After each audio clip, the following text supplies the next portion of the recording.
Thanks so much and welcome. So we're going to start with a little interaction here. I think this is a pretty easy question, but I'm curious to hear your thoughts. Raise your hand if you see a significant amount of symptoms like anxiety among members of your teams. Right. So for John, area of expertise, you work with many different companies. What's your assessment of the state of the average worker, in terms of mental health, acknowledging that everybody is an individual, each person has their own story. What are some of the trends or some commonalities that you're seeing? It's a good question. I mean, I think we saw the arms go up. So everybody in the room has a pretty good sense of the current state of mental health. I think if you look back during the peak of the pandemic, everybody had different challenges, right? There were different stressors that everybody was faced with. It doesn't mean that all of the stressors have gone away, certainly, now that we're post-pandemic. It's just a different type. And I think one of the good benefits of the pandemic was the fact that it did shine a light on mental health and teach a lot of people that ultimately it's okay to not be okay. So I think the other good benefit was you couldn't find a dog anywhere because they were all adopted during the pandemic. But I think just increasing that awareness and making people a little bit more comfortable with the fact that I might not be in a great spot right now was a great asset. And I think that's kind of feeding into today's world where people are a little bit more forthright and a little bit more comfortable with saying, I might need some help. Have strategies changed since the pandemic? The pandemic itself, I think we know for sure, caused a realignment. But the period since the pandemic has itself been a further realignment, right? Have things evolved since then? Yeah, I think we heard this earlier today. When the pandemic came in, especially from an employee benefits perspective, everybody grabbed everything they could off the shelf, right? And it was a logical and good reaction to the situation where we needed to get access to care in as many different ways and as many different modalities as possible. That was good, obviously, especially in a remote workforce. We had to give people access to different types of engagement in the mental health space. How that's evolved, certainly coming to today, is a lot of folks in the benefit space are starting to get a little bit more strategic. So they've had an opportunity to step back and evaluate all of the things that they put in place and see, one, are there redundancies? Are there gaps? Are there things that we could be doing better? Are there things that we could be taking out and redeploying those resources to other benefits? So it's a chance to reassess, I think, now, and that's what we're seeing a lot out in the market is, what do we want this to look like from a cohesive strategy perspective as opposed to let's just create as many connection points as possible. Have you seen now there's been another big change, obviously, from January forward. The change in administration has caused a lot of upheaval in several workforces and other things. Are you seeing like another round of change that's happening as a result of that? Yeah, I mean, I think some of the changes with the new administration are certainly impacting buying patterns out there in the market. We have business, we have the opportunity to provide services globally, and a good part of our North American growth strategy is in Canada. A lot of folks in Canada right now, from an employer perspective, are just stepping back and saying, we're going to go ahead and pause things until we see what this tariff situation looks like. We do a lot of work with education, higher education, high schools, school districts, et cetera. A lot of them are dependent on grant funding to find out or to be able to fund some of these programs. I myself work on a nonprofit board for a community college in Chicago, and they have $28 million that they don't know if they're going to have next year. So that can certainly change just the trajectory of what they're doing from a strategy perspective. The good news is mental health, at least for our business, overlays everything from a physical health perspective as well. So it's still a priority. We have to understand that there are other macroeconomic indicators and policies that might influence buying patterns and go forward strategy.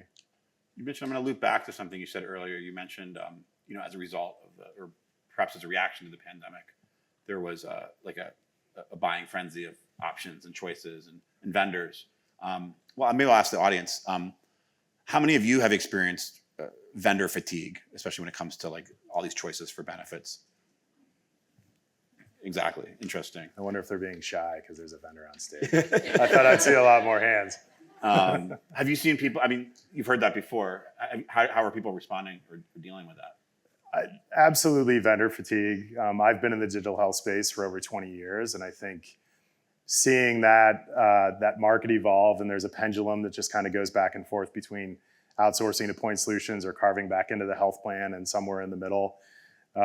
There's a lot, and a lot of the innovation, frankly, has been great. We've seen new strategies, new clinical programs that have come out over the last several years that are bringing new benefits. I was fortunate enough to be on the front end of the musculoskeletal movement, for example, with Hinge Health, and now you've got wonderfully an increased focus on women's health. You've got digestive health and gut biome strategies that are starting to come out and bring different benefits into the workplace. So that's all awesome, but it's hard to get your arms around too, right? If you've got 20, 25 different point solutions that you're offering to your employee base, how do they navigate? And how do you help them navigate, or at least create that awareness to know where to go for those solutions that they can benefit from? So that's an ongoing challenge, and point solution is still very much a thing. So I know one thing that we've heard, is that when confronted with like an overwhelming number of choices or just a large number of choices, some people hesitate, or that there can be just kind of inertia.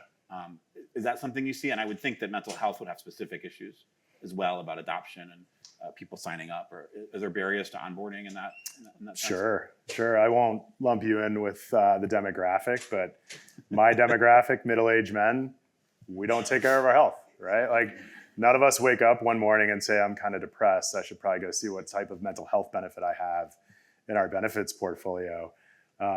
So there are challenging demographics, there are challenging geographies, there are challenging areas around the world where engagement's just harder to do.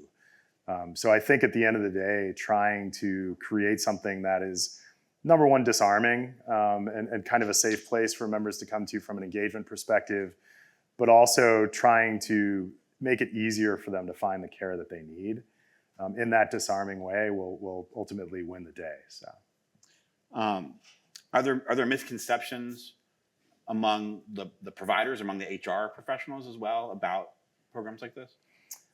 There can be. It depends on how they're building their strategy at the end of the day. I think a lot of the focus, going back to the pandemic question earlier, was on getting people to therapy, getting people to psychiatry. One of the sessions earlier today with Lynn and Natalie, I think was her name, talked about there is a very real shortage of providers out there from a therapy and from a psychiatry perspective. So getting people to that right level of care is tough. If there aren't people to pick up the phone, so to speak, what are you going to do? So trying to find different areas for them to engage and assessing acuity so that they're engaging in an appropriate way is an important part of the strategy. I think another misconception is that there's a segment of the population that needs a higher level of acuity of care, but there's also a segment of the population, which for our book of business is about 2/3 of the folks, they're doing okay, right? They don't need therapy or psychiatry, but they do need something to keep them from sliding down that continuum because they are having episodic issues.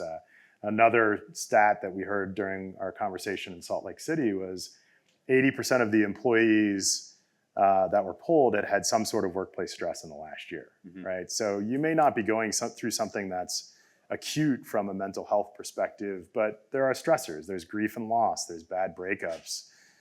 There's people recovering from a knee replacement where they can't do the things that they're used to doing, and that's tough. Once they get through that physical therapy, hopefully they're going to be back to that good spot. But providing tools and resources to keep people in that 66% of those of us that are doing mostly well is a strategy that's really starting to, I think, come to light in a great way because it's more preventative care for mental health than anything else. Now, Calm has had a lot of adoption. It's been a successful platform. Does that create misconceptions? I think one impression of Calm might be the meditation, the sleep stories. It's had a lot of penetration. That's a little bit different or complementary to the Calm Health product and so on. Has that been a misconception that's been an issue? I wouldn't call it a misconception per se. We are fortunately, from a Calm Health perspective, we like to say standing on the shoulder of giants in the sense that the Calm consumer product has been around for 13 years. And so there's a pretty good bit of adoption and awareness in the market. I think we have 160 million downloads at this point, so it's out there, right?